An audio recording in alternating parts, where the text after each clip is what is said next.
C'est parti pour le chapitre numéro 2. Dans quel cadre juridique les acteurs inscrivent-ils leur activité? Qui est notre premier cours de droit. Donc le chapitre 2, dans quel cadre juridique les acteurs inscrivent-ils leur activité? Nous commençons directement par le grand 1, identifier les fonctions du droit et connaître l'organisation des juridictions. On part donc de zéro en connaissance de droit.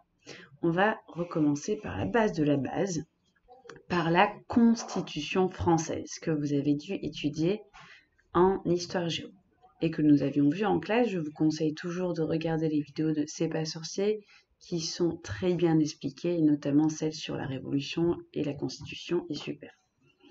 Donc, par sa Constitution, la France est un État de droit. On rajoute même qu'elle est membre de l'Union européenne. Nous avons ici défini qu'est-ce que la Constitution et qu'est-ce qu'un État de droit. La Constitution, c'est un texte qui va définir la base de toutes les règles, de toutes les lois qu'il y a en France. Dans cette Constitution, il y a la Déclaration des droits de l'homme et du citoyen du 26 août 1789, que vous connaissez, où on a expliqué que les hommes, qu'ils soient hommes, femmes, blancs, noirs, etc., naissent et vivent libres, égaux. On a dans cette Constitution également le préambule de la Constitution du 27 octobre 1946. Donc on est au lendemain de la Seconde Guerre mondiale, comme vous le savez. Et vous savez également que pendant la Seconde Guerre mondiale, les droits de l'homme ont été bafoués, puisque Hitler a voulu exterminer toute une population, basée notamment sur sa religion, la population juive. Donc on ne respectait plus du tout les droits de l'homme. On a voulu réaffirmer notre appartenance à tout ça, au fait qu'on pense que les hommes sont libres, égaux, qu'ils ont tous le droit d'être jugés de la même manière, etc. Donc, dans la Constitution, il y a la Déclaration des droits de l'homme et du citoyen, mais il y a également ce préambule de la Constitution de 1946. Et il y a même dans la Constitution la Charte de l'environnement. La Charte de l'environnement, comme son nom l'indique, va décréter qu'il faut respecter l'environnement, qu'il faut sauver la planète, avec plein de règles. La Constitution, elle contient donc les principes fondamentaux reconnus par les lois de la République comme les libertés de chaque individu. On en parle très rapidement de la Constitution, mais c'est un texte énorme, vous pouvez vous l'imaginer. Donc la Constitution, c'est la base de tout le droit en France. Mais qu'est-ce qu'un État de droit d'ailleurs? On dit que la France est un État de droit. C'est un pays dans lequel des normes organisent et limitent le pouvoir de la puissance publique et la vie en société. Les droits de l'homme sont respectés et les règles juridiques s'y réfèrent. Les pouvoirs politiques et judiciaires sont indépendants pour garantir des droits équivalents à tous les citoyens. L'arbitraire n'a pas de place dans un État de droit. Vous comprenez donc, si on limite le pouvoir de la puissance publique et si l'arbitraire n'a pas de place dans un État de droit, c'est qu'un État de droit, ce n'est pas une dictature. La France n'est pas une dictature. Mais en plus de ça, effectivement, un État de droit, c'est un pays où les droits de l'homme sont respectés, etc., etc. Il y a plein de normes à respecter pour être un État de droit. Beaucoup de pays ne sont aujourd'hui toujours pas des États de droit. Je vous invite, et je vous mettrai les liens en description, à aller voir soit sur l'express.fr un diaporama qui vous montre en 10 photos et 10 petites explications pourquoi certains pays ne sont pas des États de droit. Ici la Syrie, qui est un pays en guerre, comme vous devez le savoir. La Corée du Nord, qui est une dictature communiste. L'Arabie Saoudite, où les droits, notamment des femmes aussi, sont bafoués tous les jours. La Chine, qui est un pays notamment qui censure Internet. Donc les Chinois n'ont pas accès à Internet comme vous l'avez, etc., etc. Vous pouvez également aller voir sur le site de humansrights.ch, qui est un site suisse, où on vous fait une liste des États qui ne sont pas des États de droit aujourd'hui, parce qu'il y a toujours des soucis. Vous pouvez cliquer dessus, par exemple l'Espagne, et on vous explique en un petit paragraphe pourquoi est-ce qu'il y a actuellement des soucis en Espagne et pourquoi ce pays ne respecte pas toutes les règles qu'il devrait respecter. On voit par exemple dans les prisons espagnoles, les détenus sont victimes de mauvais traitements, les personnes suspectées de terrorisme sont gardées en état d'arrestation sans contact avec le monde extérieur, etc., etc. Revenons à nos moutons. Donc la France a une constitution, c'est la base de toutes ces règles, et c'est un état de droit, donc qui respecte les droits de l'homme notamment. Quelque chose de très important, c'est que les 3 grandes fonctions du droit sont les suivantes. En gros, le droit, les lois, les règles ont été créées pour 3 choses. Pour pacifier la société, donc le droit fixe des limites au comportement de chaque individu pour assurer un ordre social. S'il n'y avait pas de loi, ce serait l'anarchie. Ce serait le bazar, ce serait la loi du plus fort. On aurait le droit de faire tout ce qu'on veut, donc les personnes les plus fortes prendraient le pouvoir, pourraient tuer les autres, pourraient voler les affaires des uns et des autres, etc. Le droit sert aussi à organiser la société pour favoriser le développement des activités humaines en cherchant à respecter certaines valeurs. Grâce au droit, on peut respecter le principe de la justice, on peut respecter la sécurité, donc assurer une sécurité pour les gens, grâce par exemple à la police et au fait qu'on n'a pas le droit de toucher aux forces de l'ordre. Ça nous permettra en sécurité, nous ne sommes pas dans un pays en guerre. Le droit va permettre aussi de respecter la liberté de chacun. En France, on parle beaucoup de la liberté des uns et des autres, notamment la liberté d'expression, la liberté religieuse, etc. Également l'égalité. Nous sommes tous égaux et nous devons tous être traités de la même manière. Ce n'est pas parce qu'on est plus riche qu'on a plus de droits en France. Non, tout le monde a le droit de vote, que vous soyez riche ou pauvre par exemple. Ensuite, 3e grande fonction du droit, c'est d'exprimer les choix politiques. Le droit traduit les idées que les individus souhaitent partager.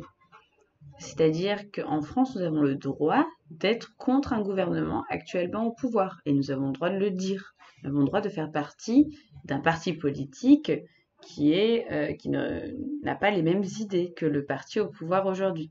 Ce n'est pas le cas dans tous les pays. Dans certains pays, vous n'avez pas le droit de dire du mal du président, du gouvernement, de la politique en vigueur, sous quoi vous êtes directement enfermé dans une prison. Donc, pour résumer l'organisation de la justice en France, comment est-ce qu'on fait respecter les lois, les règles? Voici un tableau avec les institutions du 1er degré, conseil de prud'homme, tribunal de commerce, tribunal d'instance et de grande instance, etc., du 2e degré et le pourvoi en cour de cassation. Je vous avais expliqué vite fait qu'il y a la juridiction civile en France et la juridiction pénale. La juridiction civile, elle va en fait juger un litige, donc un problème, entre plusieurs personnes. J'ai un problème avec mon entreprise, j'ai un problème avec mon voisin, etc. C'est ici que c'est une juridiction civile. La juridiction pénale, quant à elle, elle va juger une personne qui a enfreint une loi au tribunal de police, correctionnel ou en cour d'assises. Par exemple, je n'ai pas respecté le code de la route, je fais partie de la juridiction pénale. Au niveau des crimes, par exemple, j'ai volé ou j'ai tué quelqu'un, pareil, je vais être jugé par la juridiction pénale, en cour d'assises d'ailleurs. On passe maintenant au caractère des règles de droit. Toutes les règles de droit en France comportent 3 caractères. Un caractère général et abstrait. Ça veut dire que n'importe quelle règle en France, de droit, donc une loi, un décret, la Constitution, etc., s'applique à tout le monde. La loi est la même pour tous. Personne n'a le droit de se dire au-dessus de la loi. Ensuite, elle a un caractère obligatoire. C'est-à-dire qu'en plus de s'appliquer à tout le monde est vraiment obligé de respecter les lois et les règles de droit. Donc la loi, elle oblige à avoir un certain comportement ou à faire certaines choses ou à disposer de certains droits. Nous avons des libertés, tout le monde les a, c'est obligatoire. Nous devons respecter le code de la route, c'est une obligation. Et le dernier des caractères des règles de droit, c'est qu'elles sont contraignantes. C'est-à-dire que toutes les règles, si elles ne sont pas respectées, on peut sanctionner les individus grâce à des amendes, grâce à de l'emprisonnement, etc. Voyons maintenant comment situer un texte dans la hiérarchie des normes. On a parlé de règles de droit, mais en fait, qu'est-ce que c'est que ces règles de droit? On connaît souvent uniquement le mot loi, on dit une loi pour tout, mais ce ne sont pas que des lois qui permettent aux citoyens français de vivre en société, en paix, etc. Le droit comporte plusieurs sources. Il y a tout d'abord la Constitution française dont on a parlé, qui est la loi fondamentale en France, la plus importante. Elle définit les droits et les libertés des citoyens ainsi que l'organisation des pouvoirs et des institutions du pays. Ensuite, il y a la loi, qui est une règle juridique obligatoire qui s'impose à tous et qui émane du pouvoir législatif. Ensuite, il y a également le droit communautaire, qui est moins connu. Nous faisons partie de l'Union européenne. Donc il y a un ensemble de règles qui fondent l'Union européenne et qui s'appliquent à tous les États membres de l'Union européenne, dans le but d'harmoniser les législations nationales et de les coordonner. Il y a plein de règles dans l'Union européenne que tous les États membres de l'Union européenne doivent respecter pour qu'on ait à peu près tous les mêmes lois et pour qu'on puisse vivre en harmonie. Je vous rappelle que le Royaume-Uni ne fait plus partie de l'Union européenne puisqu'il y a eu le Brexit. Ils ont voulu partir. Je vous rappelle également qu'un pays comme la Suisse ne fait pas partie de l'Union européenne et n'en a jamais fait partie. Attention. Donc ils n'ont pas les mêmes règles que nous, forcément. On a ensuite, comme autre source du droit, l'ordonnance, qui est un acte juridique pris directement par le gouvernement après obtention de l'autorisation du Parlement.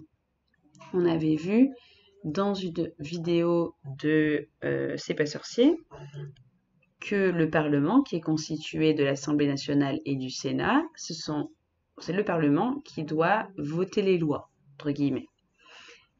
Le gouvernement peut, après autorisation du Parlement, instaurer une ordonnance, prendre une ordonnance. C'est généralement le Premier ministre. Nous avons ensuite également les règlements qui sont soit des décrets, soit des arrêtés. Donc les ministres, les préfets ou les maires peuvent aussi édicter des règles de droit. Par exemple, un maire peut décider qu'aucune voiture n'a le droit de se garer sur la place du village le vendredi matin parce qu'il y a un marché. C'est une règle qui n'est pas inscrite dans la loi, dans le Code civil français, mais qui peut être pris par le maire. Ce sera donc un règlement. Il y a également tout le droit négocié dans le cadre du travail. Donc pour adapter le droit du travail aux spécificités d'une entreprise ou d'un secteur d'activité, les entreprises et partenaires sociaux concluent des conventions et des accords collectifs. Les métiers, les secteurs d'activité sont très différents en France. Donc il faut des règles différentes pour tous ces métiers différents. Par exemple, le travail des mineurs normalement est interdit en France, sauf dans certains cas. À l'époque, le travail des femmes était interdit de nuit dans les usines. Aujourd'hui, par exemple, c'est autorisé, etc. Il y a vraiment des lois différentes pour tous les secteurs de travaux. Et il y a également la jurisprudence, qui est l'ensemble des décisions rendues par les tribunaux relatifs à un problème juridique donné non couvert par la loi. Donc tout ce qui n'est pas inscrit dans la Constitution, la loi, l'ordonnance, etc., mais qui a été décidé par un tribunal à un moment donné, est aussi une règle de droit en France et s'appelle la jurisprudence. On a trié toutes ces règles de droit, on leur a donné une importance, plus ou moins forte. Ça s'appelle la hiérarchie des normes. Et la hiérarchie des normes, elle est ici. Et vous avez la Constitution qui est le niveau supérieur. Donc ça veut dire la Constitution, c'est la règle de droit la plus importante en France. Je vous rappelle que la Constitution, il y a notamment les droits de l'homme dedans. Ça semble normal que ça soit la règle de droit la plus importante. Ensuite, en dessous, vous avez le droit européen. Les règles de l'Union européenne sont juste en dessous. C'est le deuxième plus important. Ensuite, vous avez les lois et les ordonnances. Ensuite, les règlements, donc tout ce qui a été décidé par les ministres, les préfets et les maires. Ensuite, les conventions et les accords collectifs, donc tout ce qui est droit du travail. Et enfin, le dernier niveau inférieur, c'est la jurisprudence. Il faut bien comprendre que toute nouvelle règle doit respecter les dispositions des règles de niveau supérieur. Je ne peux pas écrire une loi en France qui contredirait la Constitution. Je ne peux pas écrire une loi qui dit que l'homme est supérieur à la femme, par exemple, puisque plus haut, au niveau supérieur, dans la Constitution, c'est écrit l'inverse. C'est écrit que l'homme et la femme sont égaux. Il faut également que toute nouvelle règle modifie les règles du même niveau. Si j'ai écrit dans un règlement qui explique que on a le droit de se garer finalement sur la place du village le vendredi puisqu'il n'y a plus le marché, donc je vais modifier l'ancien règlement qui expliquait qu'on n'avait pas le droit. Et également, toute nouvelle règle annule les règles de niveau inférieur qui lui sont contraires. C'est-à-dire que si j'inscris dans la Constitution aujourd'hui que les animaux, par exemple, les animaux sont égaux aux humains, je vais devoir annuler toutes les lois, tous les règlements, tout le droit européen, donc tout ce qui est en dessous, qui expliquait que les animaux n'étaient pas comme les humains. Par exemple, dans la loi française, on ne fait pas 15 ans de prison pour avoir tué un oiseau, d'accord? Alors qu'on peut faire 15 ans de prison pour avoir tué un être humain.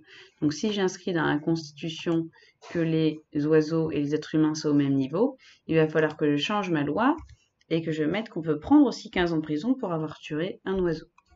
D'accord? Bon, je vous ai donné un exemple qui n'existera certainement jamais en France. Voici pour la hiérarchie des normes. On fait un petit bilan. Petite synthèse. Donc la Constitution française, elle sert à organiser la société, à pacifier la société et à exprimer les choix politiques. Les règles de droit, elles ont 3 caractères. Elles sont générales et abstraites, elles s'appliquent à tout le monde, elles sont obligatoires et elles sont contraignantes. Et très important, les hiérarchies des normes, il y a une hiérarchie entre des règles de droit qui sont plus importantes que d'autres en France. La Constitution, c'est la loi fondamentale en France. Ensuite, vous avez le droit européen, donc tous les pays membres de l'Union européenne ont des règles en commun. Ensuite, les lois et les ordonnances, les règlements, tout ce qui est accord collectif convention, donc dans le cadre du travail. Et enfin, la jurisprudence.